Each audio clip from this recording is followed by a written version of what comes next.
I've made a lot of videos on au pairing, but this video will specifically focus on how to find an au pair job in Australia. If you love working with kids and want to experience the Australian lifestyle while earning, au pairing is the perfect option for you. So let's dive into how you find your ideal host family, where to find them, how do you get paid, visa requirements, and all that jazz.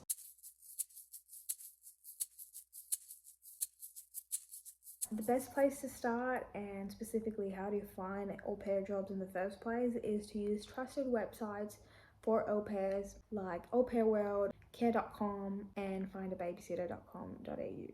These are the top platforms to find caring jobs, and here's what you will need to be on them. You will need a detailed profile of your background, who you are, and also your experience with babysitting with kids, au pairing, whatever. And make sure to put some emotional touch into it, because at the end of the day, it is a care job. So I will put here what my description looked like in terms of adding a bit of my personality, my values, skills, and experience into a couple of sentences. Then browse through the host families and what they require, what they're offering, communicate with them, send them a message about who you are, why you're looking to come there, and why you think you'd be a good fit for their au pair role. Make sure to check for the family's reviews and ratings too if they're available on the platform. And most times you can apply and message the family directly through the platform to discuss expectations and responsibilities. After that, the host family would most likely want to schedule an initial call with you, which would be just a gauge of what's required and who you are.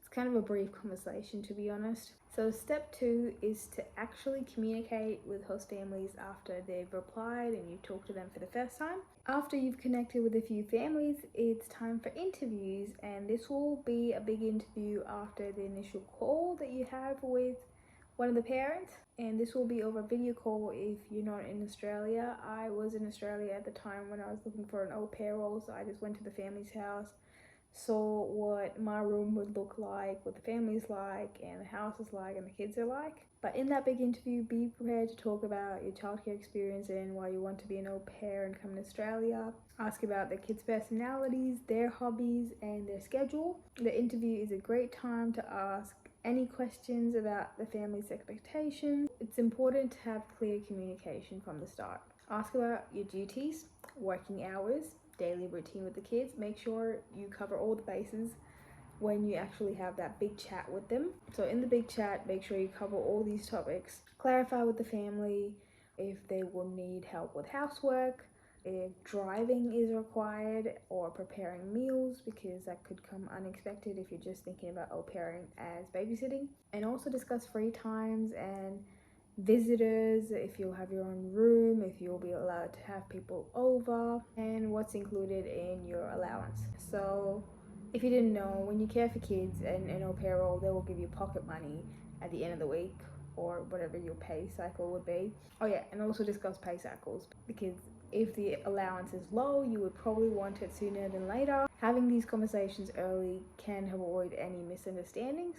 So after you've had that big chat and the family is ready to proceed with you, they'll most likely want your references if you've ever babysat before, or even just from your family or friends, about what kind of person you are, whether you're good with kids, what's your approach. Also ask about their approach in the big interview. And you are also allowed to ask for their references, believe it or not. Families that have au paired before or have had nannies before, they will have previous people in the role, and it's important to know how they treat them and their experience, because there could be horror stories, as you might have heard in the industry. So make sure the family is a good fit for you as well, and what they offer and their approach. And you can be very transparent with their past nannies or au pairs about what's actually going to happen, because it's going to be your life. You're going to be living with these people, and vice versa. They're choosing not only their babysitter or helper, but also their housemate. So after you've had that big interview, the family will most likely offer you a contract, and then you'd have to figure out your visa. And if you're coming out of Australia, you'll need a visa to work as an au pair.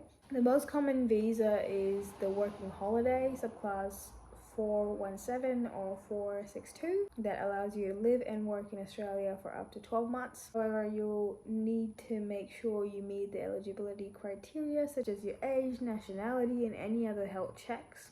Once you've got your visa sorted, which most likely the family pays for, actually I 90% know that the family does pay for it, you're ready to fly out to your host family, and then you can just communicate your travel plans when you'll arrive, and they'll most likely offer to pick you up. So after you've arrived, make sure to acquaint yourself with the house, with the kids, especially if you can bring gifts for the kids, because you'll be spending a lot of time with them and the family. So make sure you have good rapport when you first come. Be sure to thank them on everything they're doing, and just remember, not every time it will be a good fit. So you know, if initially you couldn't tell, but you're in the situation now where you don't think it's the perfect fit, you can always let them know or find another family, because you would still have the visa and you'll just need to switch from one family to another.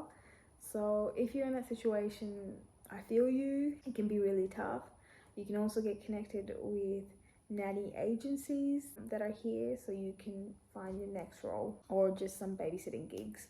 So you can simply do that by looking up nanny agencies in Google and find the ones nearby you and just talk to them, and most likely they'll have a nanny application on their website as well, which is great. It's all about creating a strong profile on those trusted platforms, communicating well with families, being clear about expectations, sorting out your visa, and building rapport with the host family. If you have any questions, you can DM me on Instagram and I'll be happy to answer them, or comment down below any step that you're confused about.